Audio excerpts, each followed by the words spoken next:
Hi guys, I'm Shmee. Hello to you. Welcome back, squad, and welcome today to Stuttgart, where you join me to take a first look at the new Mercedes-Benz CLS. It's now the third generation of the car, and we've got the opportunity today to take a full look and a walk around of it, both the interior and the exterior, talk about the design and some of the functionality and features and the new engines that are in the car here in Stuttgart outside the Mercedes Museum. So let's get started and take a look around.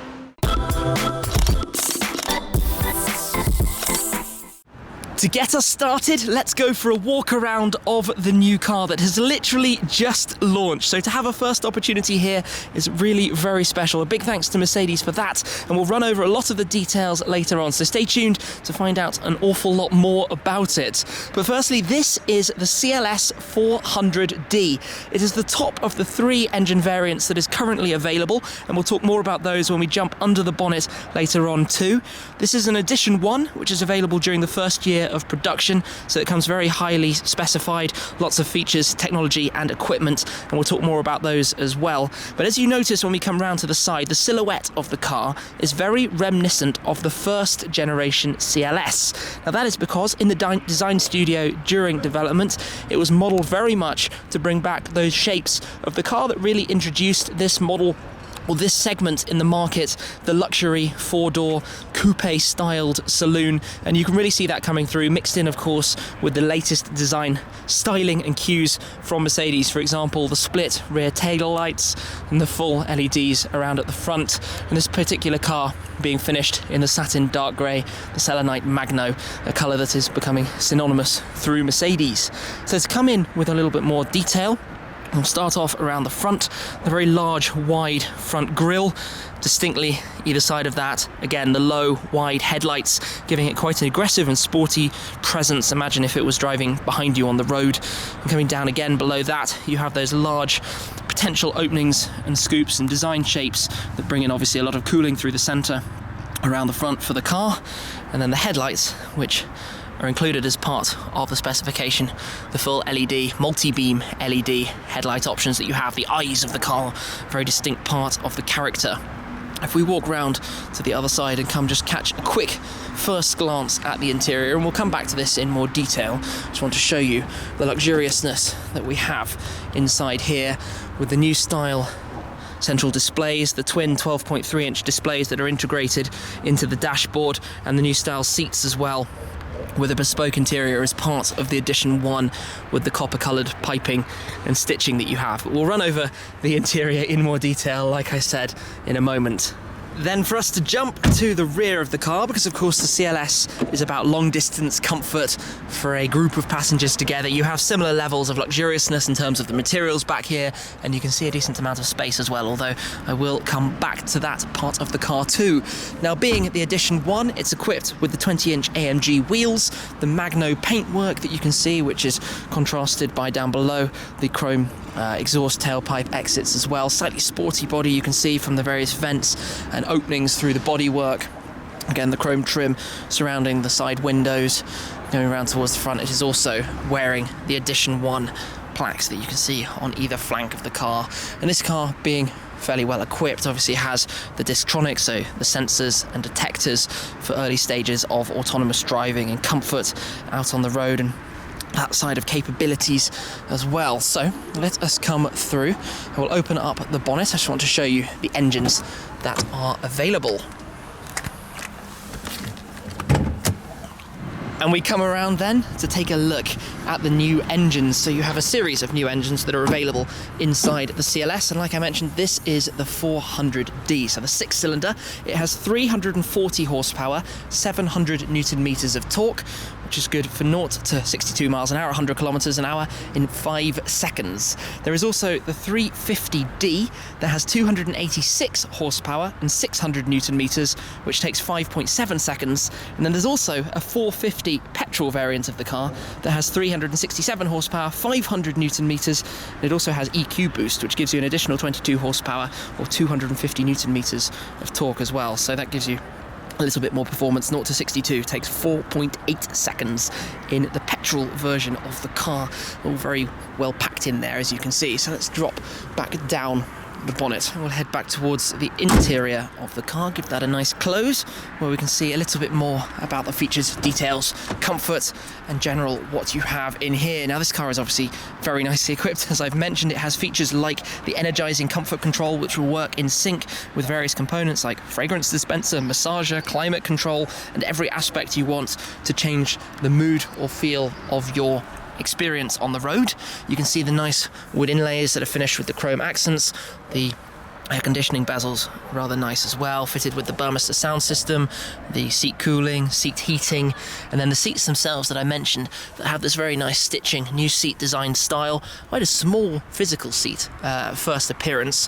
I will be able to take a little step inside the car and just show you a little bit more detail. You can see features like your steering assist, your lane assistant, and you also have a head-up display. But this is the new widescreen cockpit, the dual 12.3-inch displays that sit right in front of you. And if I just turn on the ignition here, we can see those come to life. Mercedes-Benz logo, and then the digital display. So we're familiar with the dual screen display across different Mercedes models. The S-Class, the E-Class has a lot of functionality, and you have these very bright, high-resolution, vivid screens with a lot of information, things you can see. I'm going to go through lots and lots and lots of access and ability to change and customize as well, depending how you want the drive to be. And the car has the body control, so it's got variable dampers. You have different drive modes. You can change it between Comfort, Sport, Sport Plus, Race, using the toggle here in the central console. Another Edition 1 logo just to remind you the car we're driving in. But this is a very familiar format. The interior ambient lighting is always very welcome. You can configure and customize that side of things as well, depending how you want the car to set up, all as part of the mood. For example, that's another aspect that's changed by the energizing comfort control.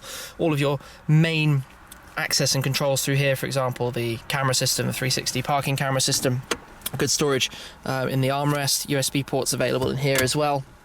Generally, just a comfortable place to be. And look at the steering wheel, the new style steering wheel that we've seen on the S-Class. You use these touchpad toggles to control what you're highlighting, and you can see actually there it moves around and selects depending on the screen and what you're doing. I'm not 100% sure here, so let's not do that, but you can go through the different modes. Here you can see your eco and how well and efficiently you're driving, and then on the right hand side you have a similar control as well for the yes, of course, for the right hand screen, where you can go back through home and through the different modes, which is all very nicely done. I like having lots of easy access controls, especially when it's presented in this very smart format.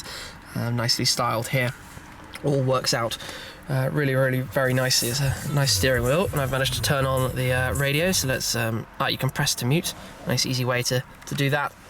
IWC clock in the center as well.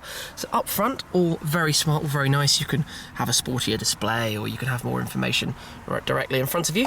We will turn that off. Oh, I've turned it on even more. I've put it obviously ignition on rather than just power on now, where you can see the different drive modes, and it'll tell us a little bit more about what I'm doing with those. Shows you the display there in the central screen too. Right, let's actually press once more and turn it off, where we'll go and jump into the back to see what the comfort is like back there. Close the front door. This car has a sunroof up top, I notice. But we'll step in and judge the amount of space that we have back here. Climate control settings. Okay, decent legroom. My knees aren't on the seat in front of me, and nor is my head. So you often fear in a coupe style shape like this that the rear could lose a lot of headroom, but I managed to fit just fine. I'm a typical sized adult male. Close the door. Decent amount of glass. The rear window comes quite far forward, so a nice place to be sat in the back of as well. Let's jump out and just head round towards the rear of the car and have a quick little look in the space that is available in the boot. But to do so, I just need to come around and open it with the button down here for the driver. So the boot opens up. Decent luggage space, of course, with the extended shape towards the rear, not too surprising. And the rear seats are a 40-20-40 folding pattern, so you obviously have the ability to load larger objects through the back of the car. No issues there. Close it back down. You can see the full car. Now this car itself is about £60,400, about £3,000 more than either the 350D or the 450 petrol. So this is the top of the line at this stage. You can also opt it with the Premium Plus package for about £4,000, which includes keyless entry, electric seats, the Burmester system and the sunroof, or the Comfort package, which includes the air suspension option, having the black leather and the energising comfort control. But every model actually we get in the UK has the AMG Line trim, which is most of the optional spec that you see on this car. I think it's finished very nicely. It's very traditionally Mercedes-Benz styling. The new design direction that you can see continued through the various different models. It'll be quite exciting to see what comes in the future when it runs via AMG, and no doubt the introduction of some very exciting engines on that front as well. But like I said at the start, quite an opportunity to be able to show you around the car here. Literally only launched just before I'm filming this video, so really rather exciting. I look forward to taking the car for a drive in due course, where I'll be able to show it to you in significantly more detail. But I'm going to wrap this one up there. Thank you very much for watching as always, guys. I'd like to know what you think of the new CLS, so do let me know down below in the comments. That's it for this time though. I appreciate you viewing as always, and I will catch up with you again very soon. Cheers!